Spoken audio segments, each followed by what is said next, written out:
हमने भी कुछ तैयार किया था सर, तो मैं आपसे सिर्फ 1 मिनट का वक्त लेना चाहूँगा और मैं आपकी जो इतने साल की जो जर्नी है उसको पिरोना चाहूँगा अपने शब्दों के माध्यम से, अगर आपकी इजाज़त हो तो। 100%। नमस्कार सबको। Bye bye, good morning. कि 9 साल की उम्र में इनके पिता मुंबई भाग कर आए, फिर जूट की बोरियों को ओढ़कर न जाने कितनी रात बिताई। टेबल के चारों ओर उम्र छोटी थी इसलिए घूम घूम कर पहुंचा।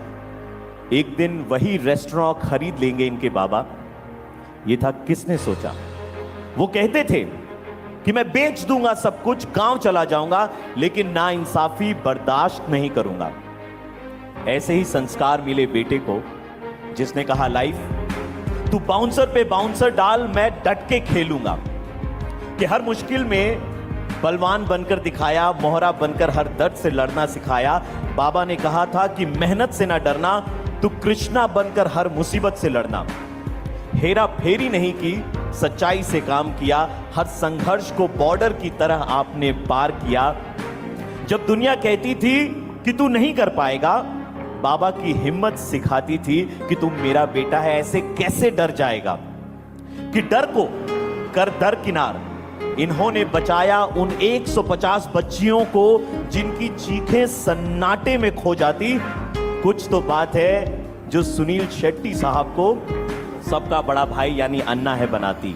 एक ऐसी शख्सियत जो अपनी मौजूदगी से उजाला फैलाए। क्यों ना आज हम सब एक बार खड़े होकर उनके लिए जरा जोरदार तालियां बजाएं। हम सब खड़े होकर एक बार उनके लिए जरा जोरदार तालियां बजाएं। Ladies and gentleman, Sunil Shetty sir for you. Thank you so very much, thank you. Sir सबसे पहले देहरादून आए आप, कितने सालों के बाद आना हुआ, देहरादून से क्या कनेक्शन रहा है, क्या यादें रही हैं आपकी हमारे देहरादून से? आई थिंक देहरादून के बारे में जितना भी कहूँ कम ही है। एजुकेशनल हब इंस्टीट्यूशन है, स्कूलों का इंस्टीट्यूशन है ये, जहाँ सिर्फ स्टूडेंट्स नहीं पैदा होते लेकिन लीडर्स पैदा होते हैं। आई थिंक देश को बहुत सारे लीडर्स दिया है देहरादून ने। देहरादून ने मार्टर्स दिए, इतने सारे यंग जवान हमारे जो भारत माँ के लिए अपनी जान न्यौछावर कर चुके हैं। पुलवामा हो, ऑपरेशन सिंदूर हो, कारगिल हो, तो आई थिंक ये वीरों की जगह है। देहरादून की बारिश अलग ही खुशबू। आई थिंक वो पाइन ट्रीज और लाइमस्टोन के बीच में जब इंसान यहाँ आता है तो भीगते तो हम सभी जगह बारिश में, लेकिन हम भीगते भी हैं और यादें ताज़ा भी करते हैं यहाँ पर। आई थिंक तो इस जगह की खूबी ये है, वादियाँ, लोग बहुत ही अच्छे लोग। और मेरे लिए एक बहुत ही स्पेशल प्लेस है देहरादून, क्योंकि आहन की शूटिंग, मेरी बेटी की पहली फिल्म तड़प यहाँ शूट हुई थी। और उसकी जो दूसरी फिल्म आ रही है जो मेरी अपनी फेवरेट है, बॉर्डर, उसकी भी शूटिंग यहाँ हुई है और आगे भी होने वाली है। तो I think it holds a very very special place in my heart. सिर्फ पूरे देहरादून की तरफ से ऑल द बेस्ट हम आपको भी कहना चाहेंगे और आहान को भी कहना चाहेंगे। बॉर्डर 2 का हम सबको बेसब्री से इंतजार है। You been our childhood hero and आपने सब कुछ आज तक मेंटेन किया है, जो हम आइडियली कह सकते हैं कि yes he is my hero.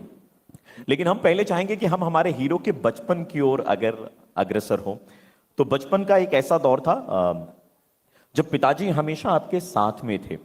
जैसे आप स्कूल जाते थे, कराटे क्लासेस जाते थे, पिताजी आपको छोड़ने जाते थे। दोपहर में लंच के वक्त आपके पिताजी वापस चले आते थे घर पे, और शाम को आप घर पर रहते और उसके 1-2 घंटे के अंदर पिताजी वापस आ जाते। फिर कैरम खेलना, म्यूजिक, संगीत, ये सारी चीजें।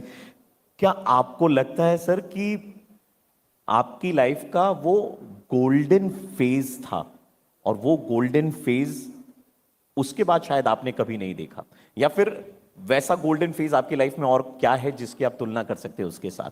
तुलना कर ही नहीं सकते, क्योंकि मेरा मानना यही है कि बच्चे ना कभी भी सुन के नहीं मानते, वो देख के सीखते हैं। वो सुन के नहीं सीखते। आप बच्चों को 10 चीज़ें बोलो,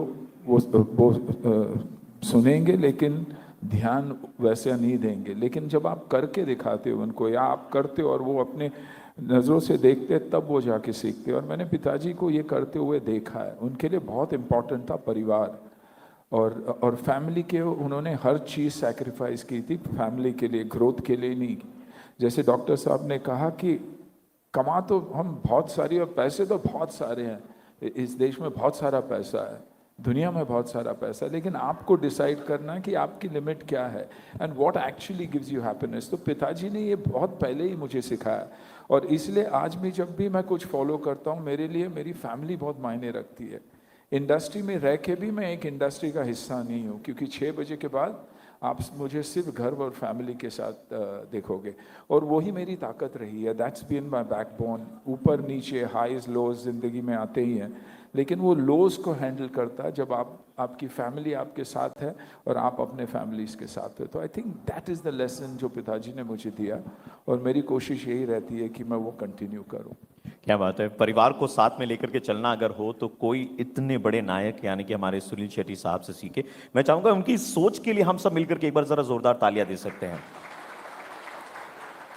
सर, यहां पर जितने भी लोग हैं ना, वो अपने दिल पे हाथ रख के ये जरूर कहेंगे कि बचपन में एक बार तो उन्होंने भी अपनी लाइफ में ये जरूर किया है कि घर के अंदर पानी गिराया है, और पानी के ऊपर में उन्होंने सोप, डिटर्जेंट पाउडर वगैरह गिराया है, और उसके ऊपर से वो फिसले हैं। जी। किया है कि नहीं किया? अगर किया हो तो ईमानदारी से एक बार हाथ खड़े कीजिएगा। बचपन में किया है तो ईमानदारी से। और मैं आपको बताना चाहूंगा कि हमारे नायक हम में से अलग नहीं है। उन्होंने भी अपने बाबा के रेस्टोरेंट में बुधवार बुधवार को जब सफाई होती थी, तब आप ये किया करते थे। जी, और मैं अकेला नहीं, सारे पूरी टीम ऐसे किया करते थे। शेफ से लेके यंग बच्चों से लेके लड़के जो थे काम कर रहे थे उनके साथ, क्योंकि क्लीनिंग भी हो जाती थी और मज़ा भी बहुत आता था। म्यूज़िक ऑन करके हम करते थे। क्लेनलीनेस का एक हिस्सा था, अपने आप को भी क्लेंस कर रहे थे और जगह को भी।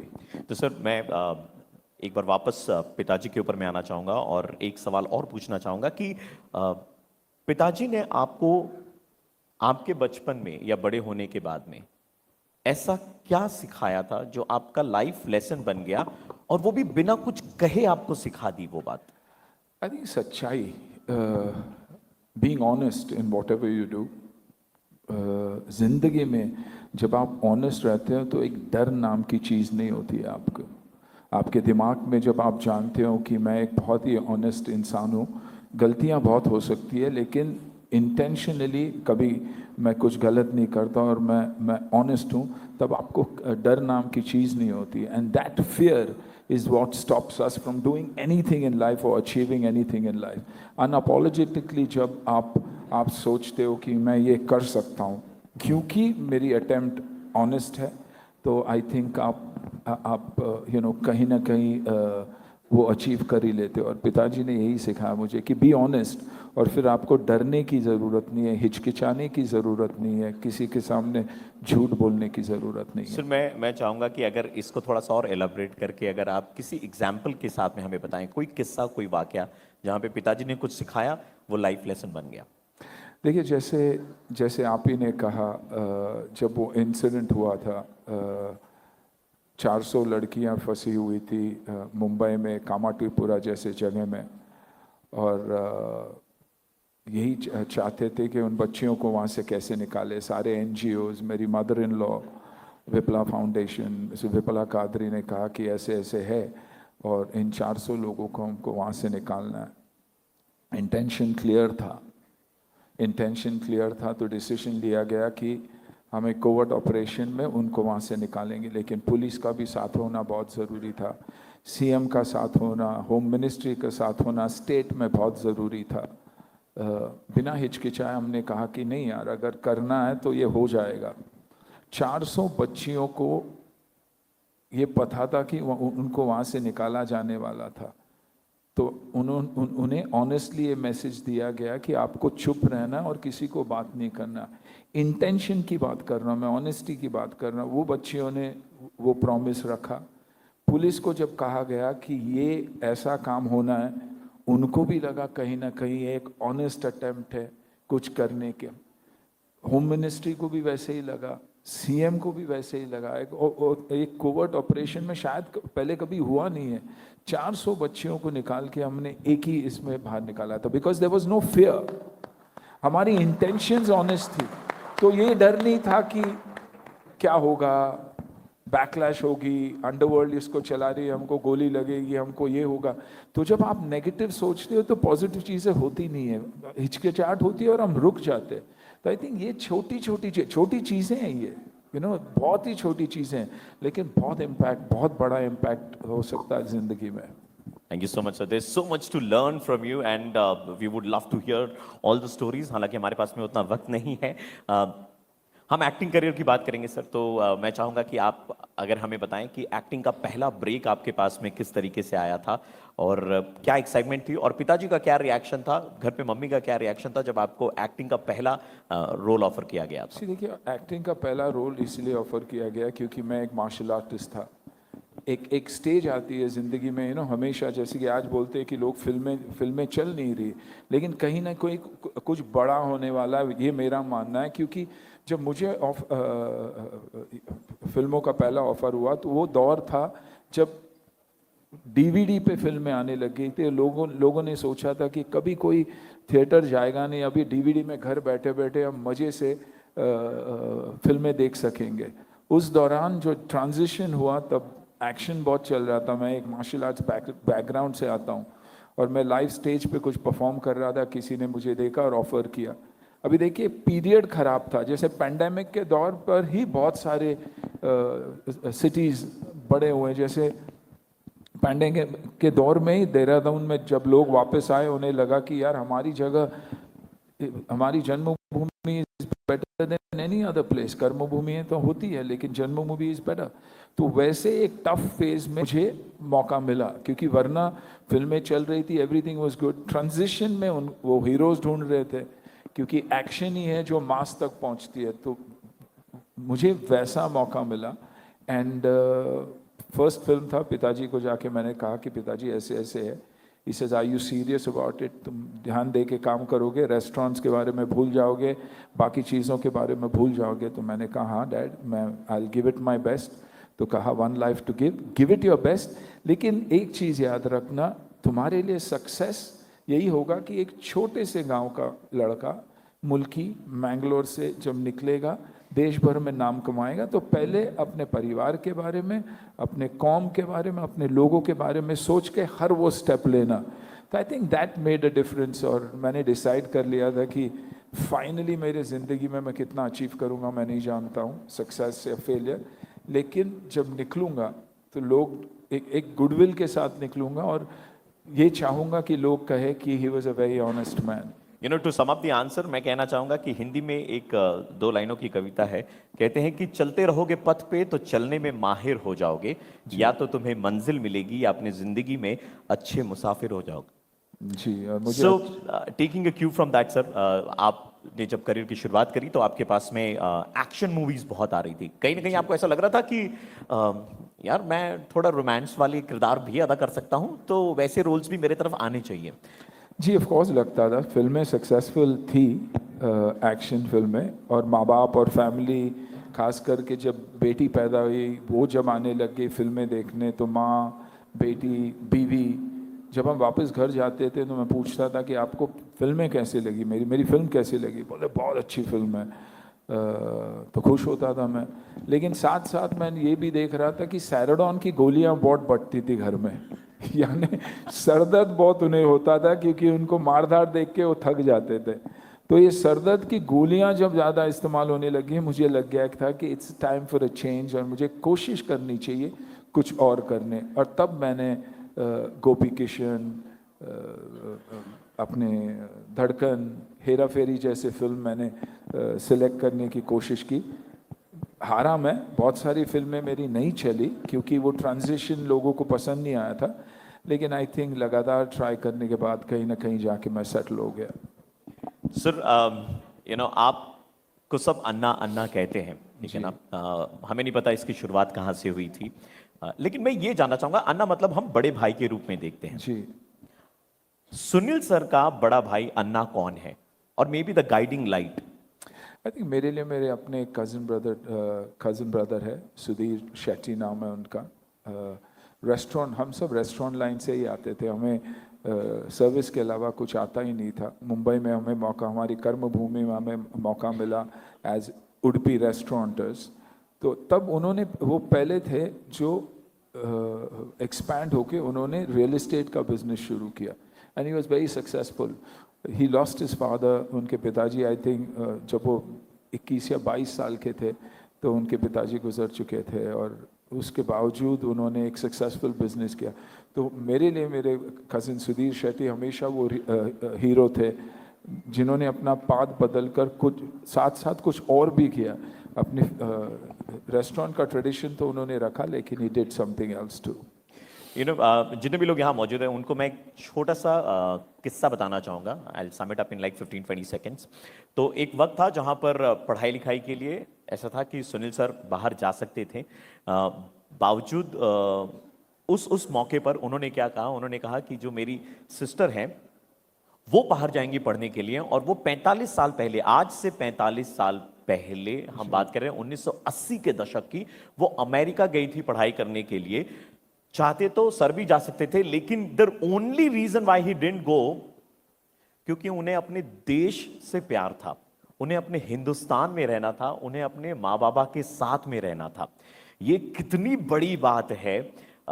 एक बार भी मन में ऐसा ख्याल आया कि ये डिसीजन क्यों ले रहा हूं मैं, इतना बड़ा डिसीजन है, मैं अमेरिका जाऊंगा, थोड़ी हॉलीवुड देखूंगा? बिल्कुल नहीं, क्योंकि पिताजी के पास बजट इतनी ही थी, और पिताजी हमेशा कहते थे कि जो बेटियां हैं उनको पढ़ाना बहुत ज़रूरी थी। और मेरे 2 बहनें थे, एक बड़ी और एक छोटी, तो उस बजट में वो सिर्फ उन 2 बच्चों को मैनेज कर सकते थे भेजना। और मेरा भी मानना यही है कि बुद्धि की जो शास्त्र है बहुत ही पावरफुल शास्त्र होता है, और इसलिए बेटियों को और बहनों को देना बहुत बहुत बहुत ज़रूरी है। उसके अलावा ऑफ कोर्स मैं इंडिया छोड़ना नहीं चाहता था, भारत छोड़ना नहीं चाहता था, माँ बाप को छोड़ना नहीं चाहता था, और हमेशा मुझे एक बिजनेस करने का बहुत शौक रहा है। क्योंकि पिताजी बिजनेसमैन थे, 9 साल की उम्र में आए थे, तो मैं भी कुछ करना चाहता था, and that's why I stayed back. कभी ऐसा होता है सर कि पुराने घर में गए हो आप, उसकी गली में गए हो, और वो देख करके आपको ऐसा लगता है कि यार मुझसे ज्यादा अमीर तो यहाँ की यादें हैं? वो तो है, आज भी मैं कहता हूँ, क्योंकि फेस्टिवल्स जो वो मनाते हैं या एक दूसरे के साथ वो रहते हैं, वो छोटे घरों में ही है, जहाँ नेबर्स, वो दरवाज़ा हमेशा खुला ही रहते हैं एक दूसरे के लिए। जबकि हम हाई राइजेस में जाते हैं तो हमें पता भी नहीं लगता कि हमारे नेबर्स कौन हैं। एक जैकी दादा हमेशा एक बहुत बड़ी बात कहते थे कि जब वो खोली में रहते थे तो माँ खांसती थी, तो हमेशा उन्हें पता चल जाता था कि माँ खांस रही है और माँ को हेल्प की ज़रूरत है, पानी की ज़रूरत है, दवाई की ज़रूरत है। लेकिन जब वो 5 बेडरूम के फ्लैट में चले गए, तब एक ही घर में रहते हुए भी जब माँ खांसते खांसते गुजर गई, उन्हें पता भी नहीं चला था, क्योंकि वो अपने कमरे में सोए हुए थे।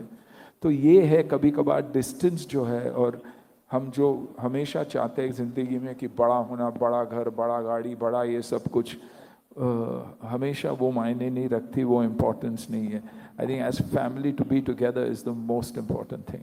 Being connected to your roots is very very important, and that is the reason बहुत सारे लोग जो हैं वो घूम फिर करके वापस हमारे उत्तराखंड की भूमि पर वापस आ रहे हैं। सर, एक दो सवाल कुछ ऐसे भी थे कि आहान के साथ में, आपके बेटे के साथ में क्या आपके डिस्कशंस होते हैं एक्टिंग को लेकर के कि ये सीन ऐसे इनैक्ट करना चाहिए? क्लासेस, स्पेशल क्लासेस घर पे आप देते हो? नहीं, आई डोंट थिंक सो, क्योंकि उसकी अपनी पर्सनालिटी बाहर निखर के आना बहुत ज़रूरी है। मैं आहान के साथ डिस्कस करता हूँ तो एक ही चीज़ डिस्कस करता हूँ कि बेटा, यू आर एन एक्टर, कभी भी लाइट्स को डायरेक्टली आंखों में मत आने देना, क्योंकि फिर आप लोगों को देखना भूल जाओगे, because the arc lights can be very dangerous sometimes. मैं जानता हूँ कि अपब्रिंगिंग के वजह से, क्योंकि दादा दादी के साथ रहा है, नाना नानी के साथ बहुत वक्त गुजारा है उसने, सक्सेस वो मैनेज कर लेगा। लेकिन मैंने हमेशा उसको कहा कि फेलियर से डरना मत।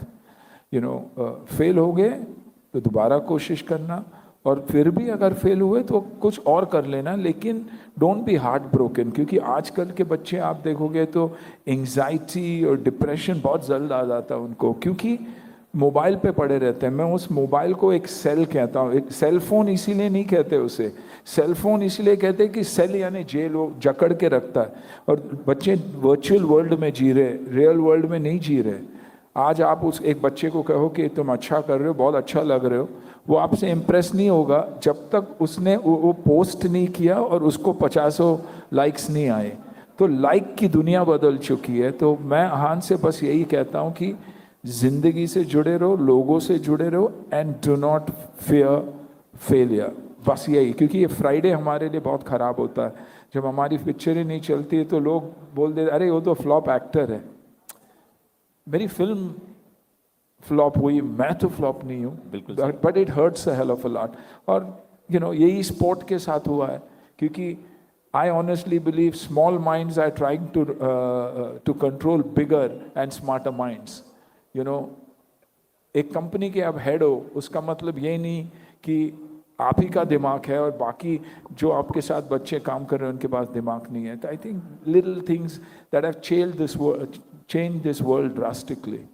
तो सर क्या चीज है जो हमारे देश को उजाले की ओर ले जाएगी, towards more progress, more growth, more achievements? What do you I think? Always feel education बहुत ही ज़रूरी है, क्योंकि तब भी और आज भी आप अपनी जनता को अगर अनएडुकेटेड रखोगे तो आप कंट्रोल कर सकोगे। तो I think first and only rule in our life should be कि हमारी कोशिश यही करनी होनी चाहिए कि हम सबको एडुकेट करें। हर एक को एजुकेशन मिलना बहुत ज़रूरी है। और जब इंसान व्हेन वन इज़ एजुकेटेड, तब वो अपने बारे में, देश के बारे में, फैमिली और प्रोग्रेस के बारे में सोचता है। Healthy mind always breeds. Healthy mind and healthy body is very important. और फिटनेस की अगर हम बात करें तो 90 का वो दशक, वो दौर जब आप फिटनेस वाली चीज को फिल्मों में लेकर के आए थे, एक्शन एंड फिटनेस को आप फिल्मों में लेकर के आए थे। और आज की डेट में हम देखते हैं बहुत सारे हेल्थ इन्फ्लुएंसर्स हैं जो तरह तरह की चीज़ें बताते हैं कि आप ये कीजिए, आपके बॉडी के लिए ये बेहतर है। तो मैं ये जानना चाहूँगा कि back in 90s what was Sunil Shetty's regime जो वो फॉलो करते थे, उनके हेल्थ ट्रांसफॉर्मेशन का क्या मंत्रा था जो आज भी वो फॉलो कर रहे हैं? देखिए, कंसिस्टेंसी, बोरिंगली कंसिस्टेंट हूँ मैं। मंडे टू सैटरडे जिम जाना 5:30-6 बजे एट एनी कॉस्ट। जो मेरी रूटीन है उसको फॉलो करना at any cost. Sleep at any cost. खाना 6:30-7 बजे के पहले ख़त्म करना एट एनी कॉस्ट। ये बहुत लोग जिम्स के बारे में बात करते, प्रोटीन शेक्स के बारे में बात करते। पहले ये डिसीजन लेना है कि हमें जिम जाना है या मुझे कुछ एक्सरसाइज करना। तो consistency is everything, discipline is everything. और मेरे साथ यही था 90s का सुनील शेट्टी। प्योर खाना, माँ के हाथ का खाना। 28 स्टेट्स, 9 यूनियन टेरिटरीज हमारे देश में है, और हर इलाके का खाना इज अनबिलीवेबल। उसे करेक्ट करना बहुत ज़रूरी है। माँ के प्यार के वजह से कुछ घी ज़्यादा डल जाता है कभी कभी, उसको वापस खींचना है। जो सीजनल फूड्स है, फ्रूट्स हो, वेजिटेबल्स हो, उसका खाना, नॉट जेनेटिकली मॉडिफाइड फूड्स की जो कभी ये वक्त में विंटर में मिलता नहीं था, वो आप समर में खा रहे हो जेनेटिकली ग्रो करके, वो नहीं। Stay clear, stay simple. वो आई एम 64 टुडे, और अगर आज मैं फिट हूँ तो सिर्फ और सिर्फ क्योंकि मैं सिंपल चीज़ें करता हूँ। मैं कभी प्रोटीन शेक लेता ही नहीं, मुझे प्रोटीन शेक क्या है पता ही नहीं है। मैं ये नहीं कहूँगा कि अच्छा है या बुरा है, लेकिन मैं लेता ही नहीं हूँ क्योंकि मुझे अपने खुराक में, अपने खाने में मिल जाता है। Like we all say and we should believe, wellness is far cheaper than illness. तो बीमार गिरो ही मत। और ये आप बीमार तब नहीं गिरोगे जब आप एक सिस्टम और रूल फॉलो करते हैं। I have always kept it simple. Sir आपने जैसे कहा ना कि मम्मी जो एक्स्ट्रा घी डाल देती थी, ठीक है ना, कभी आप ना कर पाए, आप ये बोल पाए कि अरे मैं सुनील शेट्टी हूँ, आई एम एन एक्टर, मेरे को डाइटिंग करनी है, फिट रहना है, लेकिन मम्मी को मना नहीं कर पाए? नहीं, मम्मी को मना नहीं कर सकते आप। लेकिन मम्मी के हाथ का एक वक्त का खाना हो तो बाकी दिन का खाना मैं छोड़ देता हूँ, क्योंकि कैलोरीज कहीं ना कहीं, it's a math 2 and 2 will always make 4। 2 and 4 करोगे तो 6 ही बनेगा, 4 पे रुकेगा नहीं। तो मम्मी के हाथ का खाना खाने के बाद मैं अपनी आंखों से अंदाज़ा लगा लेता हूँ कि कितना खाया, मम्मी ने कितना घी डाला होगा और क्या क्या खिलाया, उसके बाद नेक्स्ट मील में मैं कंट्रोल कर लेता हूँ। सर अगर हम आपके एंटरप्रेन्योरशिप की बात करें, यू आर सक्सेसफुल एंटरप्रेन्योर, लेकिन आपने भी फेलियर देखे होंगे आपके इस फील्ड में। How did you tackle the loss that you faced in your entrepreneurship career? देखिए मैंने कभी सोचा ही नहीं था कि मैं इतनी दूर आऊँगा एज एन एक्टर। इतना सारा प्यार, you're a passport to anybody's heart, इतने अपॉर्चुनिटीज़ आते हैं हमें। और मैंने एक चीज़ देखा हुआ है कि एज एन एंटरप्रेन्योर अगर आप अपने काम के साथ अपने बच्चों की तरह प्यार नहीं करोगे तो काम भी आपके साथ वैसे ही करेगा। तो मैंने बहुत फेलियर्स देखे as an actor, when I was acting and trying to do business, दोनों चीज़ें नहीं हुई मुझसे।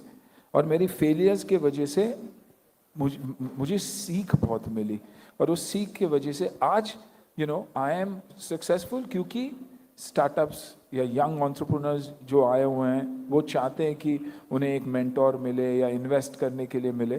तो अच्छे फाउंडर्स के साथ I have invested, and because they have grown I have grown, and my success is their success.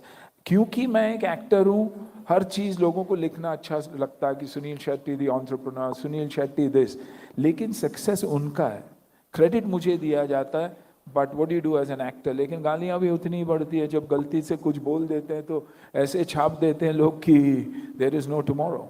Sir तो मैं ये जानना चाहूंगा, आपने स्टार्टअप्स की बात करी है, क्विकली 1 or 2 क्वेश्चंस। स्टार्टअप्स की बात करिए, तो अगर हमारे उत्तराखंड में कोई है जो स्टार्टअप शुरू कर रहा है, and if they want to approach you as investor on board, what is the process, how should they go about it? I have a very strong team और online available है ही, all they have to do is connect।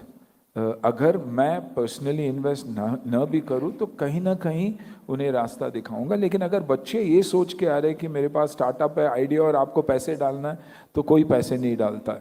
एक idea, एक game changing, path breaking idea होना बहुत ज़रूरी है जी। उस entrepreneur को उतना ही, या उस फाउंडर को उतना ही पैशन होना चाहिए जितना पैशन हमें है। अगर ये सोच रहा है कि 1 साल में 2 साल में बना के बेच दूंगा, तो गुड लक टू हिम। मैं आसपास भी नहीं गिनूँ। मैं स्टेबिलिटी देखता हूँ बिजनेस में। मैं यूनिकॉर्न नहीं सोच रहा हूँ, क्योंकि पिताजी ने कभी यूनिकॉर्न सोच के नहीं स्टार्ट किया था। तो I believe in traditional businesses, और स्टार्टअप्स को सब देखने के बाद मुझे भी इतनी समझ आ गई है कि ये स्टार्टअप्स जो बहुत ज़्यादा पैसे किसी चीज़ में डालते हैं और उनको लगता है कि पे बैक तो होगा ही, हम बेच के लाएंगे, वैसे होता नहीं है। 2 साल में आपको समझ में आता है कि ये धंधा करने के लायक है ये आइडिया या नहीं। क्विकली लास्ट 2 क्वेश्चन सर, बहुत ब्रीफ आंसर्स मैं चाहूंगा आपसे।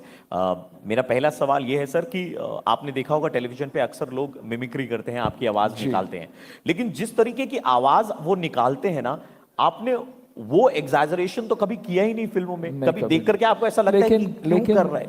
घर चलता है उनका, आर्टिस्ट है, कहीं ना कहीं ग्रो होके बहुत सारे बच्चे जो हैं ग्रो करके आज टॉप एक्टर्स बने हुए हैं, तो why not, and they are well wishers of yours.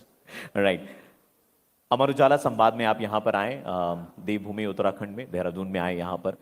कैसा रहा ये पूरा सफर? आज के इस इवनिंग के बारे में, नॉट इवनिंग, आफ्टरनून के बारे में, मॉर्निंग के बारे में क्या कहना चाहेंगे? देखिए, जब मुझे बुलाया गया तो और प्रोमिनेंट स्पीकर्स को देख के मैं डर गया था एक्चुअली, लेकिन साथ साथ मैंने ये सोचा कि मेरे ही लेवल के लोगों के बीच में रहूँगा तो एस्पिरेशनल लेवल 0 होता है।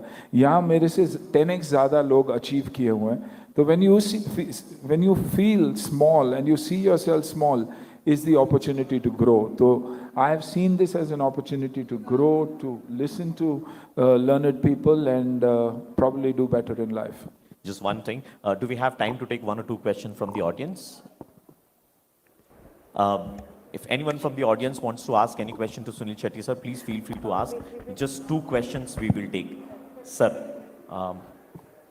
मैं आप तक माइक पहुंचा देता हूं, 1 मिनट से। जी सर, मैं आपसे जानना चाहूँगा और बड़े सारे हमारे लोग जानना चाहेंगे कि आपका आने वाला वेंचर कौन सा है, उसके बारे में अगर आप कुछ 2 शब्द बता सकें। वेंचर्स फिल्मों में वेलकम टू द जंगल है, हेरा फेरी बन रही है, अभी क्या होगा वो मुझे भी नहीं पता, और हंटर जो मेरा अमेज़ॉन के साथ शो है। और sir, we already have one very dedicated fan, Sunil ji की एक बहुत ही शिद्दत से यहाँ पर फैन मौजूद हैं जो एक खास सवाल पूछना चाहती हैं। Can I request Mamta Kumar ji, can we hand over the mic to her please? वो Yes. एक सवाल पूछना चाहेंगी। Hello, sir. Hi. हाय कहाँ है हाय हाय ममता। I'm so honored to see you here. बचपन से सिर्फ सिनेमाज में देखा था आपको। I am so blessed really. मेरा क्वेश्चन है कि आपका सबसे बड़ा चैलेंज क्या था बीइंग एन एंटरप्रेन्योर, और आपने उसको कैसे फेस किया? उसमें से आपने क्या लेसन्स लिए, और हम सबके लिए क्या एडवाइस है आपकी? देखिए, एज एन एंटरप्रेन्योर मेरे लिए तो सब कुछ आसान था, क्योंकि पिताजी के रेस्टोरेंट्स थे, एस्टेब्लिश था। मुझे सिर्फ मेहनत करनी थी, मुझे लगन के साथ काम करना था। And that's why I always say love your work like your own child, there is no other challenge. You have to be at it all the time. As an actor मैंने एंटरप्रेन्योरशिप ट्राई की तभी भी, but I failed क्योंकि मैं time नहीं दे सका। लेकिन today I back the right people. तो आज अपॉर्चुनिटीज़ बहुत है। Believe in yourself, believe, see if there is an opportunity, understand the market, you know, क्योंकि टफ टाइम्स में ही हमें अपॉर्चुनिटीज़ मिलती। पैंडेमिक में टाइम पे कितने यंग एंटरप्रेन्योर्स बने, घरों में माएँ बनी, वाइफ्स बने, घर चला रहे थे उस वक्त। तो I think those are the lessons that we can take from there. और यही कहूँगा मैं। Thank you so much, sir. Thanks a lot. Thank you so much. To conclude the conversation that we have had, ladies and gentlemen, I just want to conclude by saying two lines. अक्सर खामोशी में उन्होंने अपना सारा काम किया है, कभी भी ढिंढोरा नहीं पीटा है, कभी लोगों को चल करके बताया नहीं कि मैंने ये किया है। इसलिए कहते हैं कि परिंदों को मंजिल मिलेगी, ये यकीनन उनके फैले हुए पर बोलते हैं। परिंदों को मंजिल मिलेगी, ये यकीनन उनके फैले हुए पर बोलते हैं। वो अक्सर खामोश और चुपचाप ही रहते हैं, जमाने में जिनके हुनर बोलते हैं, जमाने में जिनके हुनर बोलते हैं। Ladies and gentleman, none other than Sunil Shetty sir for you. Thank you so much, sir. Thank you so much. अगर आप ये वीडियो YouTube पर देख रहे हैं तो हमारे चैनल को सब्सक्राइब कर बेल आइकन दबाएं, और Facebook पर देख रहे हैं तो हमारे पेज को लाइक करें।